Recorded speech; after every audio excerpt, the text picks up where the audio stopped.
안녕하세요. 저는 대리 효도를 바라는 남편과 끝내 이혼을 결정하게 된 여성입니다. 대한민국 땅 아래 결혼을 앞두고 있든 말든 그 어떤 여자라도 시자가 들어가는 사람은 다 싫지 않습니까? 물론 예외도 있겠죠. 보편적으로 싫다는 비율이 더 많은 건 사실이잖아요. 저도 그랬습니다. 그래서 결혼하고 싶은 사람이 생기기 전까지 그것에 대해 늘 염두하고 있었고 결혼까지 나름 신중하게 고민을 많이 했었습니다. 남편과 잘 지내는 게 우선인 것도 있겠지만 제게는 시부모의 존재가 조금 더 중요했던 것 같아요. 그러나 결국 눈앞에 다가온 운명의 상대를 두고 결혼을 고민하는 건 생각보다 어려운 일이더라고요. 사람은 역시 경험해보지 않으면 실감을 못하고 경험을 하더라도 2번, 3번의 실수를 할 수도 있다는 걸 사랑하는 사람을 겪어보면서 같이 깨달았습니다. 지금은 이혼을 한 지 한 1년 지났어요. 작년의 일을 꺼내보려고 하는데 한 가지 걱정되는 건 저 스스로 우스운 꼴을 만드는 게 아닌가 싶은 생각이 살짝 들더라는 거예요. 제게 이혼이 상처는 아니거든요.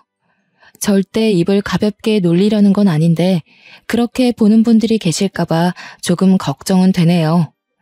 타자를 치고 있는 이 순간에도 고민은 되지만 저의 최악의 이혼 시나리오를 써가 보도록 하겠습니다.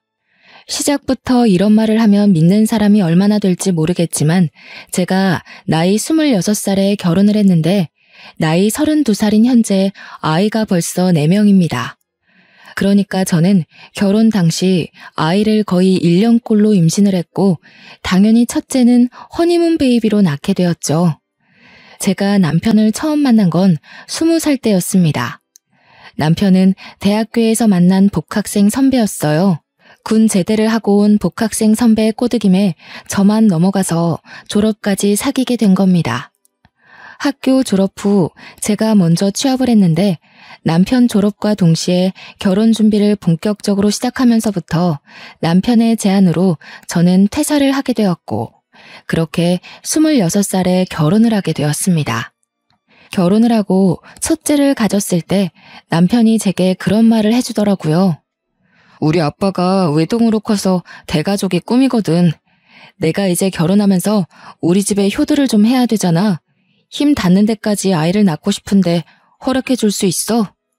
결혼 전만 해도 이런 얘기까지는 없었는데 사실 저희가 합가를 하게 된 것도 시부 때문이었거든요. 시부가 같이 살고 싶다고 제안해서 남편이 저를 설득해 합가를 하게 된 겁니다. 시댁이랑 지내는 게 불편했지만 어쩌겠어요. 분가는 나중에 다시 의논해보면 될 일이라고 생각했고 또 남편을 너무 많이 좋아했기 때문에 시부모에게 잘 보이고 싶은 마음도 있었습니다. 그래서 합가 조건은 이미 합의를 보고 결혼한 거라 괜찮았는데 시부가 외로움을 많이 탄다는 건 처음 알았어요. 다자녀를 생각해 본 적은 없지만 원래부터 아이를 몇 명 낳을 건지에 대해서도 의논한 적 없기 때문에 저도 노력해 보겠다고 했네요. 그렇게 시댁살이를 첫째를 가진 채로 시작했어요. 제가 남편을 만나기 전에는 시자 들어가는 사람을 싫어했다고 했잖아요. 그래서 저는 남편을 사랑하지만 저에게 닥치는 불이익은 참지 않을 생각으로 입주를 했습니다. 시부모가 어떤 사람인지 완벽히 알지 못하는 상태로 합가를 시작했으나 만약 제게 꼿꼿한 등살이 날아온다면 고스란히 당하는 며느리는 되지 않겠다고 다짐도 했죠. 제가 첫째를 낳자 시부는 거의 손자를 끼고 다니며 돌보았습니다. 덕분에 제가 필요한 경우가 아니면 저는 육아를 거의 시부와 분담하는 수준이었어요. 아이 덕분인지 시부는 제게 참 유연한 사람이었는데요. 남편 말대로 시부는 식구가 늘어가는 걸 참 좋아했습니다. 시부의 웃음이 보기 좋아서 저도 아이 낳는 게 딱히 힘에 부치지 않을 정도였어요. 경제적 지원도 시부가 흔쾌히 보태어주기도 하고 제게 아이한테 써달라고 용돈도 많이 찔러줬거든요.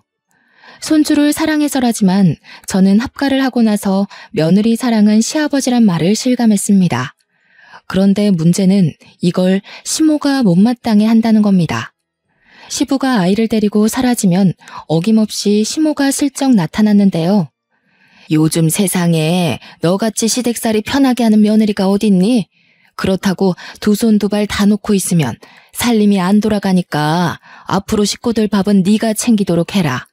시모는 뭐든 저에게 하나를 꼭 시켜야 직성이 풀리는 사람이었습니다.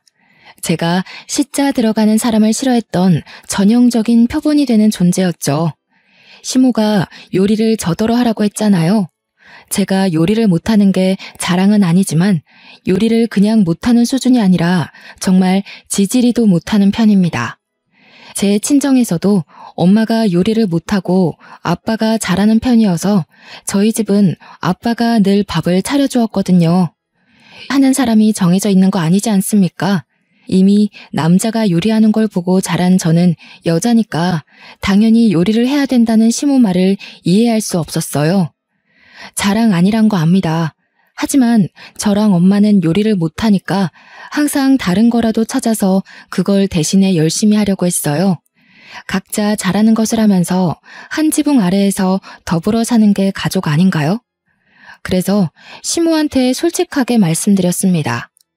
요리 못한다고 했더니 시모가 하다 보면 다 하는 거라고, 자기도 시집 올 때 아무것도 못했다면서 보고 배우라네요. 할 수 없이 저는 이게 남편 집 문화라고 생각해 시모한테 요리를 배우기 시작했고, 제 나이 26살에 처음으로 요리란 걸 해보았습니다.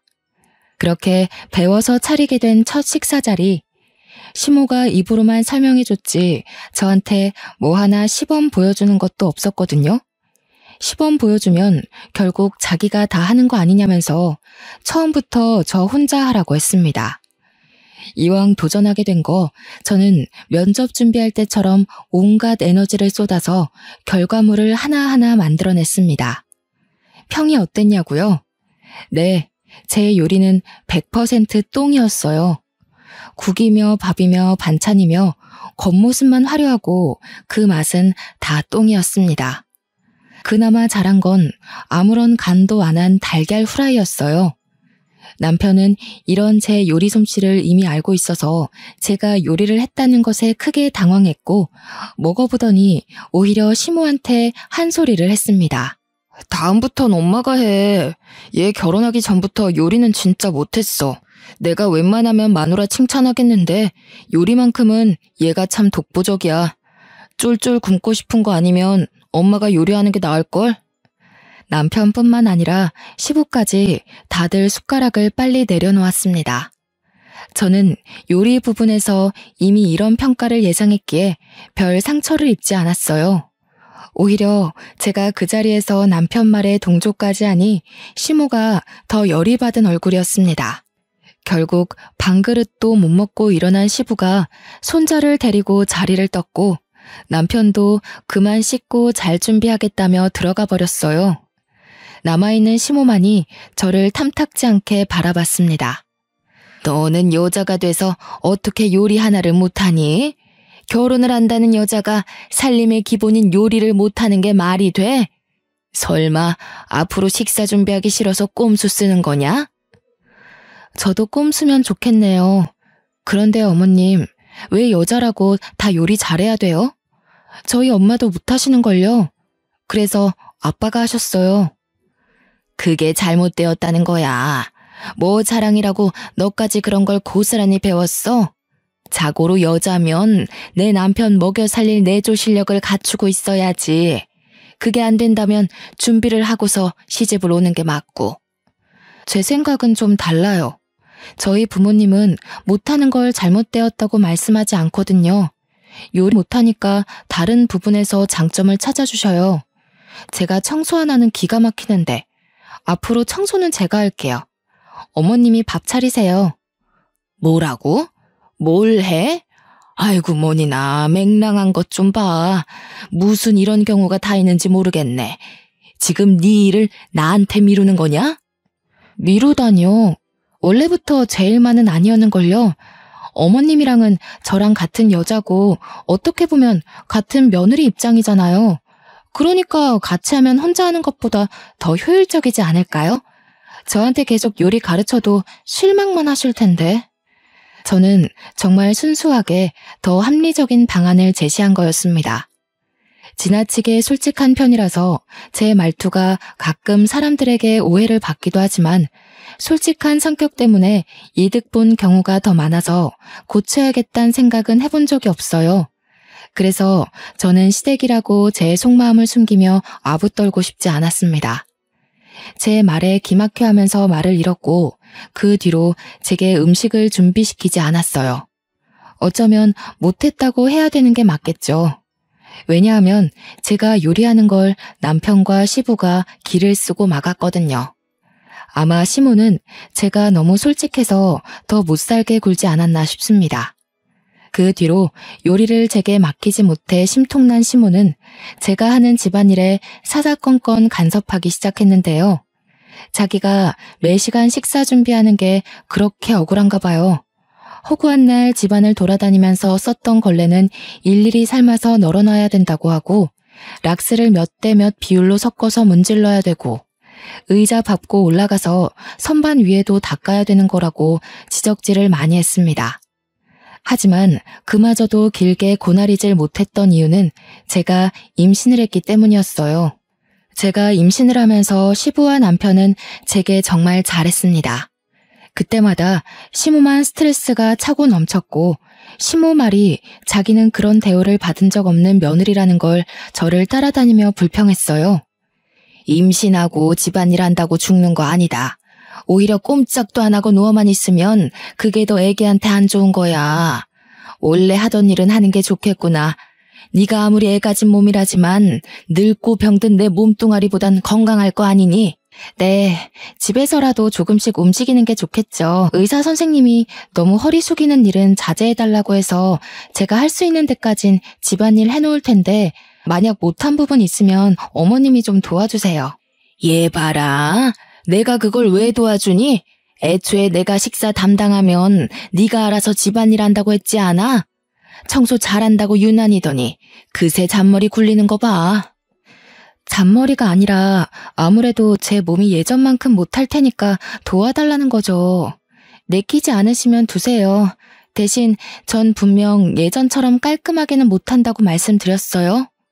아무래도 저한테 집안일 쉴 생각 말라는 걸 말해주러 온 듯한데 제가 적반하장식으로 나가니까 되레 시모 얼굴이 또 울그락불그락 되었는데요.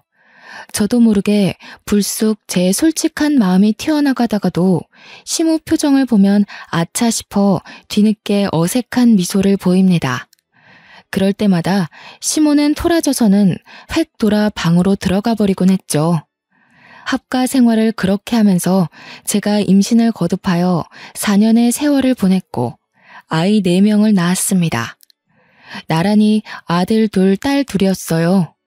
눈에 넣어도 안 아플 이 어린 영혼들이 집안에 뿔뿔 기고 돌아다니니까 시부는 행복해 죽으려고 했습니다. 손자 손녀들을 위해서 뭐든지 해줄 것처럼 매일을 들떠 계셨죠. 제게는 남편보다 시부가 훨씬 가정적이었고 육아의 도움을 많이 받은 식구였습니다. 시부 덕분에 지난 4년간 제게는 막 어려운 고비는 없었어요. 그러나 딱 하나 소냇가시처럼 거슬렸던 문제가 있었는데 바로 남편 태도 때문이었습니다. 정작 애아빠는 육아에 관심 밖이었고 시부만큼의 진심을 보여주지 않았다는 게 유일한 고민거리였어요. 당신 다음 달에 막내 100일 사진 찍으러 가야 되는 거 알아? 미리 연차낸 거 맞지? 작년에 셋째 기념일 잊은 것처럼 같은 짓은 반복하지 마. 그게 언제적 일인데 이번엔 당연히 미리 회사에 말해뒀지. 그리고 그거 내가 회사 바쁜 시즌이라 어쩔 수 없었다고 했잖아. 아직도 담아두고 있냐? 담아두는 게 아니라 같은 실수 반복할까봐 걱정돼서 그러는 거야. 아버님의 반만 닮아봐라. 애들이 아빠 말고 할아버지만 찾는 데는 다 이유가 있어. 반성 좀 해. 아빠 노릇 좀 해달라는 게 그렇게 어려운 건가요? 회사 다니면서 피곤한 거 압니다. 그래서 절대 평일은 남편에게 보채거나 건들지 않아요. 오히려 아이들이 아빠를 찾으면 제가 나서서 남편이 쉴 수 있도록 아이들을 데리고 놀아줍니다. 그리곤 주말에 하루 정도만 남편에게 아이들이랑 같이 있어달라고 부탁하는 거예요. 근데 남편은 정말 아빠로서의 최소한의 노력마저 안 하려고 하더라고요. 제가 임신을 했을 때는 세상 만사 모든 걸 제쳐두고 사랑꾼인 척 다 하더니 아이를 낳고 나면 항상 저렇게 시든 꽃처럼 감정이 사라져버립니다. 시부가 없었다면 제가 어떻게 이 다자녀를 데리고 시댁에서 숨 쉴 수 있었겠습니까? 하지만 며느리란 타이틀을 달았다면 시기가 언제가 되었든 한 번쯤은 아군 없는 삶을 겪을 수밖에 없지 않나 싶어요. 시부가 있는 덕에 그나마 저는 남들보다 괜찮은 시댁살이를 하고 있다고 생각했는데 이제 막 시댁에 적응이 되려던 때에 저의 아군 시부가 돌아가셨습니다. 사막에서 오아시스 존재 같던 시부가 사라지니 제게 남은 건 물 없는 사막뿐이잖아요. 얼마나 갑갑하고 건조한 집안이겠어요. 문득 제가 미혼 때 시자 가족을 꺼려하며 고민 많았던 때가 생각나더라고요. 그때부터 제게는 본격적인 이혼의 순간들이 찾아오기 시작했습니다. 시부 때문에 저한테 차마 선 넘는 짓까진 못하고 눈치 봤던 시모가 살판 났다는 듯 제 위에서 군림하기 시작하는데 이것이야말로 고부간의 갈등이 아닌가 싶더군요. 그동안 제가 겪었던 시모의 등살은 아무것도 아니었습니다. 오히려 귀여운 수준이었죠. 하지만 동물의 왕이 없는 상황에선 이빨 빠진 사자도 사자라고 시모는 그동안 제게 표출하지 못했던 쓴소리를 제대로 해대기 시작했습니다. 차리는 것도 다시 제 몫이 되면서 시모는 정말 집에서 아무것도 안 하고 왕비처럼 제게 지시하고 간섭하기만 했죠. 제가 손을 놓는 순간 살림이 안 돌아가는 수준으로 집안일은 전부 제 몫이 되었습니다. 당연히 남편마저 돕지 않는 육아까지도요. 시모가 얼마나 지독했는 줄 아시나요? 제 음식 맛이 똥이어도 참고 먹더라니까요. 아, 엄마가 밥하라고 했지. 왜 자꾸 와이프 시켜? 계속 이런 식이면 나 집에서 밥 못 먹어. 내가 손가락 관절이 나빠져서 더 이상 칼질 못해. 그리고 음식 못한다고 계속 손 놓고 있으면 나 죽고 나서는 뭐 먹고 살래? 매일 돈 주고 바깥 음식 먹을 거야? 시모의 잔소리는 저를 저격하는 것 같으면서도 남편도 함께 싸잡아 닥치게 만들었습니다. 어떻게든 저한테 주방 일을 떠맡기겠다는 시모의 의지가 제 눈에 너무도 잘 보였어요. 시모의 굳건한 주장을 들은 이후 남편은 제가 밥상을 차리면서부터 바깥에서 먹고 오는 일이 많아졌습니다. 그 때문에 저의 경우 시모랑 단둘이 있는 시간이 늘어갔죠. 아이 넷 육아를 혼자 감당하는 걸로 모자라 남편 내조에 시모 고나리질까지 당하고 있으니 당연히 고비가 찾아올 수밖에 없지 않겠어요? 그래서 결국 생리통 한번 해본 적 없던 제가 몸살을 앓고 말았습니다. 열이 팔팔 끓어서 식구들 아침은 당연히 챙기지 못했어요. 식구들이라기보단 시모 밥상이라고 해야겠네요. 제가 아픈 줄 알았던 남편은 자기는 원래 제 요리 안 먹었으니까 괜찮다고 했는데 시모가 뭘 찾는다면서 그것만 한번 봐주면 안 되겠냐고 저를 깨우더라고요. 엄마가 미역국 끓일 건데 미역이 안 보인대. 최근에 자기가 주방 정리했다면서 냉장고까지 뒤져도 안 보인다는데 혹시 어디다 뒀어? 아, 미역 다 떨어졌어. 어머님한테 앞에 슈퍼 나가면 3,000원치 판다고 해. 머리 울려 죽겠으니까 웬만하면 나 깨우지 말라고도 전해줘. 그래. 근데 미역 같은 건 미리 좀 사놓지 그랬어. 엄마 다리 불편한 거 뻔히 알면서. 바로 앞 슈퍼면 5분도 안 걸리는데. 왜 갑자기 안 먹던 미역국을 찾고 난리냐고. 그것도 하필 내가 아파 죽겠는 지금. 일부러 그러시는 거야? 여기서 더 물어보면 짜증낼 것 같으니까 가서 오늘만 다른 거 좀 드시라고 해. 그러자 남편은 더 이상 저를 건들지 못했는데요. 웬만큼 했으니 말을 알아들었을 거라 생각했어요. 그런데 방을 나가서 시모랑 얘기하는 것 같더니 또다시 들어오는 거 아니겠습니까? 시모가 남편더러 저를 데리고 같이 나가서 미역 좀 사와달라고 했다는 겁니다. 남편은 제가 아픈 거 뻔히 알면서 그걸 저한테 전하러 왔다는 게 어이없었어요. 결국 제가 짜증을 확 내버리자 그 뒤로 남편은 방에 들어오지 않았고 그대로 출근한 듯 했습니다. 약 먹고 푹 잔 거라 좀 괜찮아져서 정오쯤에 방 밖을 나가보았는데요. 거실 꼬라지를 보고 제가 정말 경악을 금치 못했습니다. 아이들이 거실이랑 현관 쪽 여기저기를 난장판으로 만들어 놓은 거 아니겠어요? 장난감부터 살림 물건들까지 쭉 나열되어 있는데 무슨 놀이터인 줄 알았습니다. 그 가운데서 시모는 애들을 보는 둥 마는 둥 하면서 소파에 앉아 TV만 보고 있었습니다. 제가 몸살을 했던 탓에 식은땀을 흘려서 몸이 굉장히 찝찝했거든요. 그래서 아직 신경이 날카로운 상태였는데 집안꼴이 엉망진창인 걸 보니 열이 다시 오르는 것 같더라고요. 어머님, 이게 다 뭐예요? 애들이 이렇게까지 하도록 놔두시면 어떡해요? 어른이 있는데 집안꼴이 이렇게 된다는 게 말이에요? 아무것도 안 하고 계셨으면 애들 좀 봐주시지. 뭐야?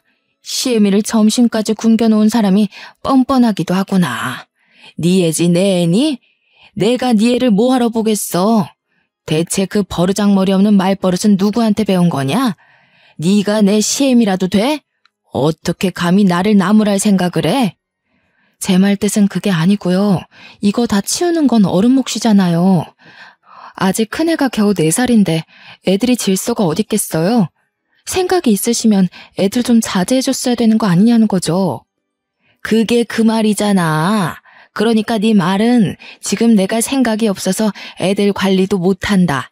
그거 아니냐? 아주 못돼가지고 내가 어쩌다 너 같은 애를 며느리로 들이게 됐는지 모르겠다. 네가 들어오고 나서 내가 아주 편할 날이 없어. 애새끼들만 숨풍숨풍 나와가지고 시끄러워 죽겠네.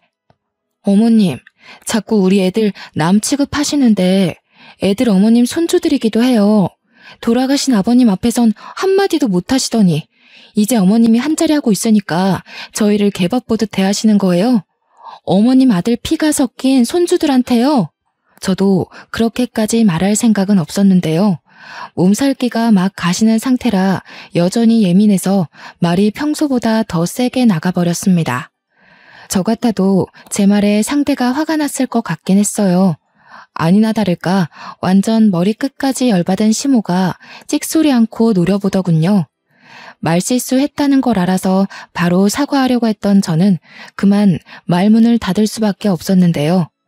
갑자기 날아오는 리모컨이 제 얼굴을 강타하는 바람에 한쪽 눈꼬리를 다쳤고 너무 놀란 저는 악 소리를 지르며 눈을 가렸습니다. 어따 대고 큰 소리야? 어차피 눈에 뵈는 것도 없는 것 같은데 한쪽 안 보인다고 뭐 문제 되겠어? 차라리 네가 앞 못 보는 장님이라면 내가 이렇게까지 무시받진 않았을 거다. 시모는 그대로 방으로 들어가 버렸습니다. 저는 시모의 행실에 충격을 먹고 당장 행동을 어쩌지 못하고 있었어요. 저는 황급히 피가 나는 상처를 치료했어요. 마음 좀 추스리고 거실에 어질러진 아이들 장난감을 정리했죠. 그때까지도 시모는 방에서 꿈쩍도 안 했습니다. 저는 오히려 잘 되었다고 생각했어요. 리모컨을 한 대 맞으면서 시모한테 심한 말 했던 걸 사과할 생각이 싹 사라졌거든요. 중간에 제 기분 정리할 여유도 없이 시모랑 다시 마주했다면 시모에게 제 감정을 모조리 표출했을지 모릅니다. 그 이후론 저도 남편이 퇴근하고 올 때까지 아이들이랑 방에만 있었어요. 남편이 오면 상황 설명을 할 생각이었죠. 그런데 귀가하고 온 남편이 다짜고짜 저한테 따지기 시작하는 거 아니겠습니까? 아무래도 시모가 먼저 남편한테 전화하여 자기 유리한 쪽으로 상황 설명을 마친 것 같더군요. 당신 뭐 하는 사람이야? 우리 엄마한테 애 안 봤다고 잔소리했어? 애는 당신이 봐야지. 왜 육아를 엄마한테 밀어? 도대체 엄마한테 무슨 말을 했길래 엄마가 울어? 어머님이 우셨다고? 어머님 참 무서운 사람이다. 날 이렇게 눈탱이 밤탱이 만든 사람이 어머님인데 울어도 내가 울어야지. 당신 날아오는 리모컨 맞아본 적 있어? 나 친정 부모한테도 매질 한 번 당해본 적 없는 딸이거든? 이거 조금만 잘못 맞았어도 실명됐어. 남편은 제 얼굴을 보더니 화를 내려다가 급 당황을 하였습니다. 자기 엄마가 제게 리모컨으로 무력을 행사한 줄을 몰랐겠죠. 시모가 그걸 자기 입으로 말했을 리 없으니까요. 당황하며 잠시 말을 잃은 남편은 전보다 언성을 낮추면서 차분한 목소리로 제게 부탁했습니다. 당신 말투 센 거 아는데 엄마한테 좀 살살 말해줘. 엄마 여린 사람이라서 상처 잘 받아.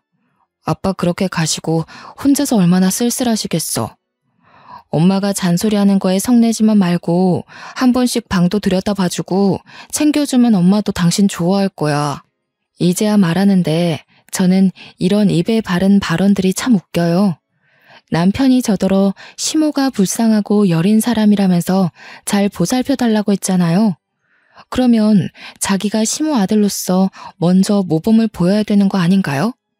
정작 남편은 자는 시간이나 출근하는 시간 아니면 집에 붙어있지를 않거든요. 그런데 저보고 시모에게 효심 깊은 며느리가 되어라. 너무 모순적이지 않습니까? 남편은 평소 친구랑 술도 자주 마시고 주말에 일 없을 때도 굳이 친구한테 연락 돌려서 만나러 나갑니다. 어쩔 수 없이 집에 있는 날에는 방에만 들어누워서 휴대폰만 하고 있어요. 늘상 시모에게 무관심하고 방문 한번 열어본 적 없는 불효자이죠.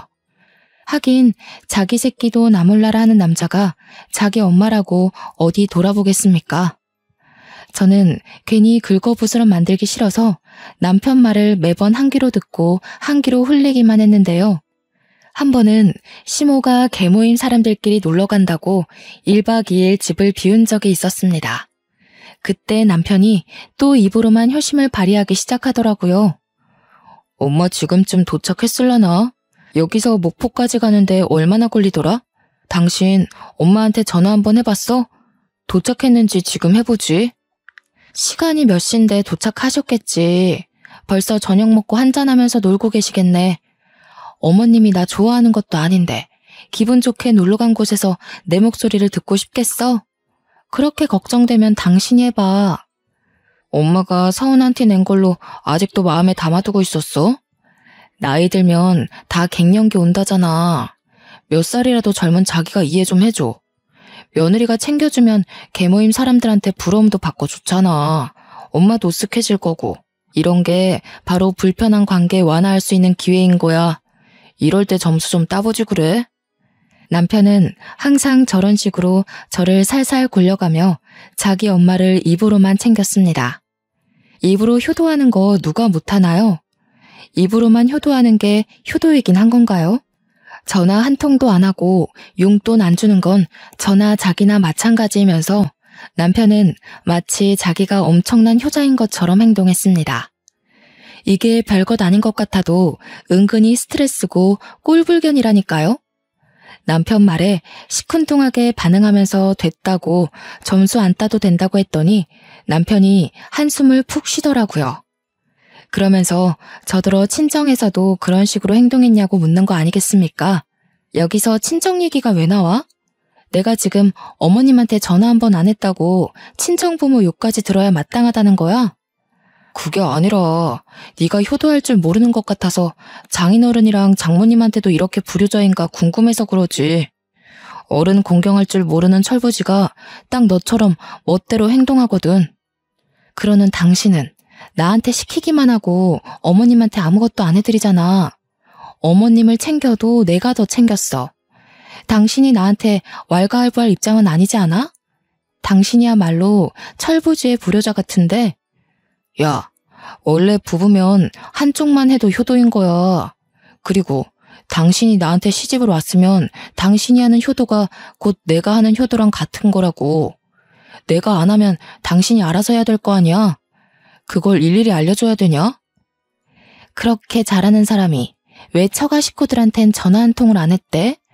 당신 신혼여행 다녀와서 친정에 연락 한 번 안 했다는 거 내가 모를 줄 아나 봐. 하여튼 생각이 어리다 어려. 아무리 그래도 처가랑 시댁이랑 같냐? 처가에는 명절에 한 번씩 얼굴 보여드리러 가잖아. 원래 처가 어른들한테는 그 정도만 하는 거야. 당신 지금 출가 외인인 거라고. 밑도 끝도 없는 남편의 문논리에 저는 상당히 기가 막혔습니다. 출가 외인? 언제적 문화인가요? 그건 남자들만 경제활동을 할 때이겠죠. 그러니까 먼 과거, 먼 역사에 기록된 위대한 어머니 아버지 세대예요. 시부도 똑같이 외동이었다는데 시부는 제게 정말 가정적인 남자로 인식되어 있거든요. 그런데 그 밑에서 큰 남편은 왜 이 모양 이 꼴로 자랐을까요? 제가 시집 오기 전에는 시부도 남편처럼 이렇게 게으르고 입으로만 이래라 저래라 하는 사람이었을까요? 남편 말을 계속 무시하면 그만이겠지만 잊을만 하면 자꾸 시모한테 이것저것 해주라고 대리 효도를 시키니 무시하는 것도 한계가 있더라고요. 그래서 곰곰이 생각해보고 결정을 내렸는데요. 그날 이후 저는 남편 말대로 시모한테 효도를 한번 해줘보기로 했습니다. 남편에게도 시모한테 효도 한번 해보겠다고 미리 언지를 주었어요. 남편이 저더러 이제야 철이 들었다고 얼척없는 칭찬을 해주더군요. 뭐 상관없습니다. 제가 계획한 효도가 그렇게 훌륭한 건 아니었으니까요. 어머님, 남편이 어머님이랑 시장 보러 가는 거 귀찮고 잔소리 많아서 짜증난다고 저더러 대신 다녀오래요. 기름값도 안 주면서 차 꼬박꼬박 태우고 가는 게 싫다네요. 저랑 오붓하게 걸어서 장 보러 가요. 애 같은 짓이란 거 알고 있습니다. 근데 그거 아시나요? 은근히 철부지 짓이 어른들 속 뒤집어 놓는데 최고라는 걸요. 저는 남편이 이래라 저래라 하는 걸 토시 하나 숨기지 않고 그대로 표출했어요. 평소 남편이 시모에 대해 가지고 있는 불평까지 굳이 설명해 준 뒤에 효도를 했습니다. 시모 앞에서 미소를 많이 보여주기도 했고 목소리도 상냥하게 만들었죠. 시모는 자기 외동아들의 속마음에 타격을 크게 받았는지 안 흔들리는 척 하면서도 표정이 갈수록 안 좋아지더군요. 그게 가장 티났던 때가 있었는데 바로 빨랫감 문제에서 발생했어요. 시모가 입었던 옷을 빨래 바구니에 넣고 있더라고요. 원래라면 같이 세탁했던 게 맞습니다. 하지만 평소 남편이 저한테 시모 옷이랑 자기 옷을 구분해달라고 했거든요. 그 이유를 알려주기 위해 저는 또 시모 뒤를 쫓아갔죠. 어머님, 제가 미리 말씀드린다는 걸 깜했네요. 남편이 어머님 옷이랑 자기 옷이랑 섞어서 빨지 말래요.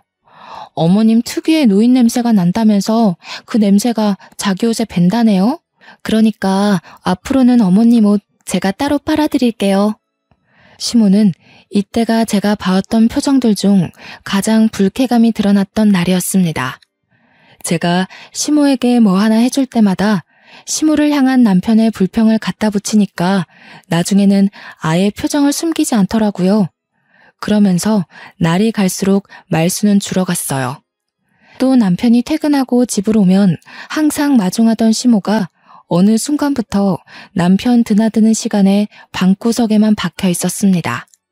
남편이야 원래부터 시모한테 관심이 없었으니까 자기 엄마가 밖에 나오든 말든 아예 모르고 있었죠. 당시 모자 사이를 갈라놓을 생각으로 계획했던 것이 아닌데 본의 아니게 점점 모자 관계가 벌어지는 것이 보여서 그만해야 되나 생각했던 적도 있습니다. 그러나 남편의 쉴 새 없는 대리효도 발언 때문에 화딱지가 나서 멈출 수가 있나요? 게다가 시모는 남편한텐 찍소리도 안 하면서 한 번씩 제게 감정풀이를 하는데 둘이서 저를 잊을만 하면 못 살게 구니까 어디 저도 참아줄 순 없겠더라고요. 그러니 저의 불편한 효도는 계속될 수밖에 없었습니다. 한 번은 놀러 간다는 시모가 남편한테 용돈을 받았는데 금액이 너무 적다고 시모가 남편에게 쓴소리하고 있더라고요. 남편은 어쩔 수 없이 현금 몇 장을 더 꺼내면서 더 이상은 자기도 사정이 어렵다고 내빼고 있는 상황이었어요. 하지만 그마저도 시모한테는 못마땅한 액수였나 봐요. 이미 남편이 방으로 들어가 버리는 바람에 시모가 할 수 없이 포기하는 것이 제 눈에 들었지 뭡니까. 저는 나중에 시간 여유를 봐서 돈을 챙겼고 시모 방을 찾아가 용돈을 챙겨드렸습니다. 어머님, 남편이 하루 종일 어머님 돈 많이 쓴다고 누구를 닮은 건지 소비 습관이 꽝이라고 떠들고 있는 거 있죠? 제가 다 눈치가 보였다니까요. 그래서 용돈 좀 더 찔러드리려고요. 괜히 남편한테 더 달라고 해서 욕먹지 마시고 이거 챙겨가세요. 이번에는 시모가 좀 제대로 화가 난 것 같았습니다. 갑자기 벌떡 일어난 시모가 장롱 안에서 흰 봉투를 꺼내들더니 방을 박차고 나가는 거 아니겠습니까? 방에서 쉬고 있는 남편에게 찾아가선 남편 얼굴에다가 돈 봉투를 던지더라고요. 이 썩을 놈아, 가져가라 가져가. 더럽고 치사해서 내가 네 돈 안 쓴다. 내가 너를 어떻게 키웠는데 뼈 빠지게 고생하면서 먹여주고 입혀주고 다 했더니 애미한테 그깟 돈 하나 쓰는 게 그리도 억울했냐? 이 불효 자식. 왜 이래 엄마? 미친 거야? 밑도 끝도 없이 사람 얼굴에다 뭘 던지는 거야? 와이프한텐 리모컨 던진 걸로 모자라 나한테까지 던져? 애들이 보고 뭘 배우겠어. 그래 미쳤다 이놈아. 감히 지 애미를 짐짝 취급해?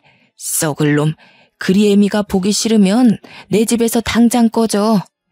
여기 내 집이니까 나 보기 싫으면 나가 살아.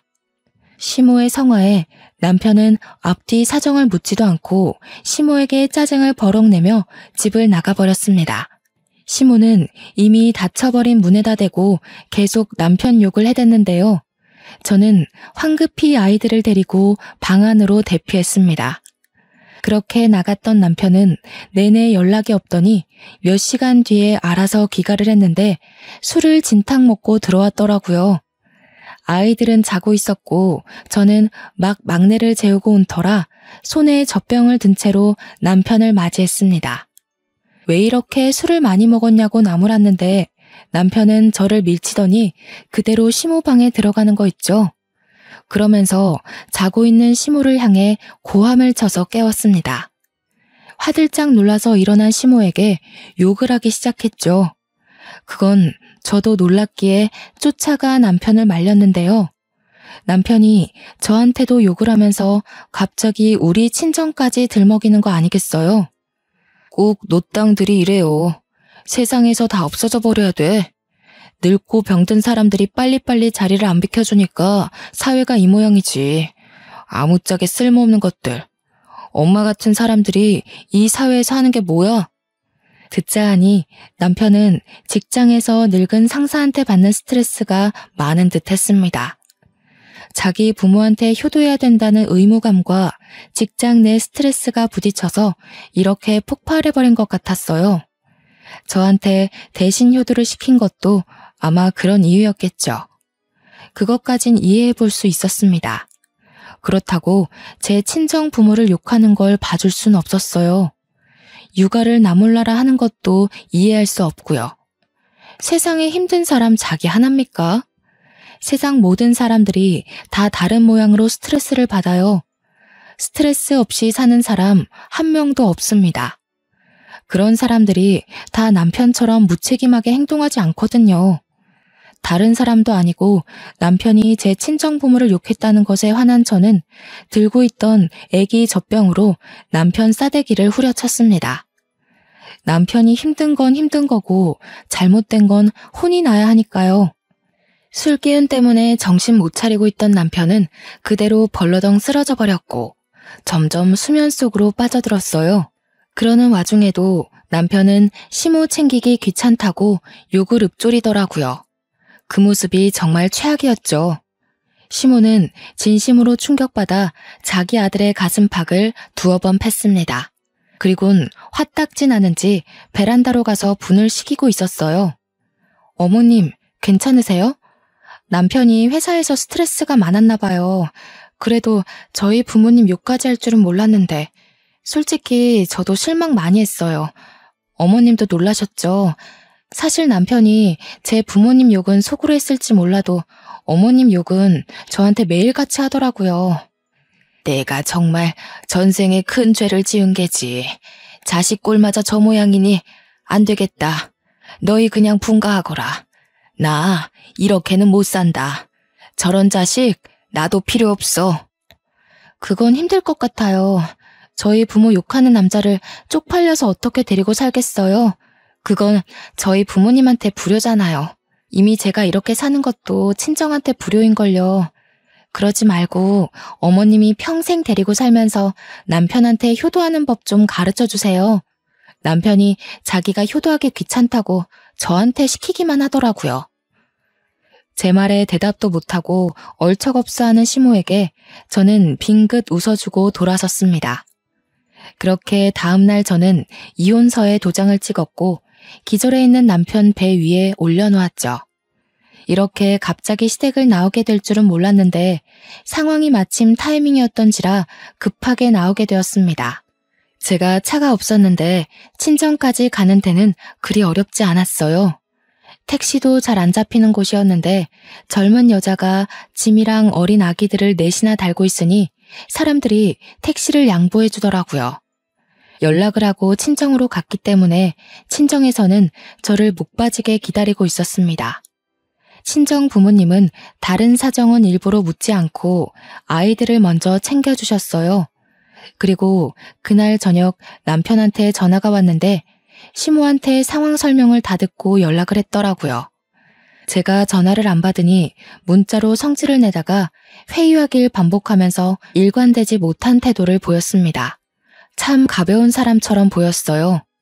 저는 이미 이혼을 결심했고 아이들을 위해서라도 제 선택을 뚝심 있게 밀고 나가기로 마음먹었기에 남편의 반성이 저를 흔들지는 못했습니다.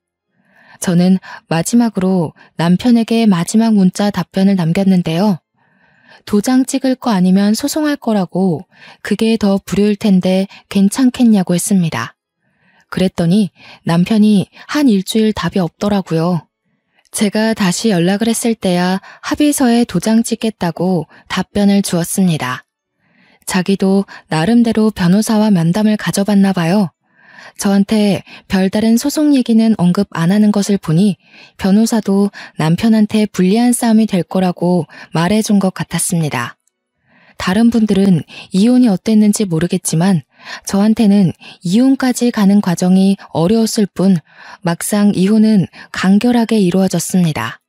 양육권 문제에서 시모와 남편의 의견이 대립하기도 했는데 남편이 양육권을 갖겠다는 말에 시모가 나서서 남편한테 나는 네 애 돌볼 생각 없다고 네가 일 그만두고 돌볼 거 아니면 나한테 애 떠맡길 생각 추호도 하지 말라면서 단호하게 거절했지 뭡니까.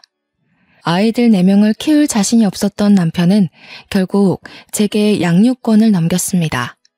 그렇게 저는 모든 걸 깔끔하게 청산하고 현재 애들 넷과 함께 친정으로 내려와 산 지 1년 정도가 되었습니다. 전 남편의 빈자리가 전혀 느껴지지 않게 잘 살고 있어요. 그런데도 걱정이 되는 건 당연히 아이들 입장이었습니다. 저의 이기적인 선택 때문에 아이들이 아빠를 잃게 되었고 애들한테는 아빠의 존재가 훗날 필요할지 몰라요. 과연 제가 아이들에게 큰 상처가 되지 않도록 잘 설명할 수 있을지 걱정되네요. 우선은 저에게 남편의 빈자리가 없는 것처럼 아이들에게도 아빠의 빈자리가 느껴지지 않도록 최대한 노력해 나갈 겁니다. 뿐만 아니라 이혼하고 온 저를 잔소리 한마디 얹지 않고 받아준 친정 부모님께도 무척 감사해요.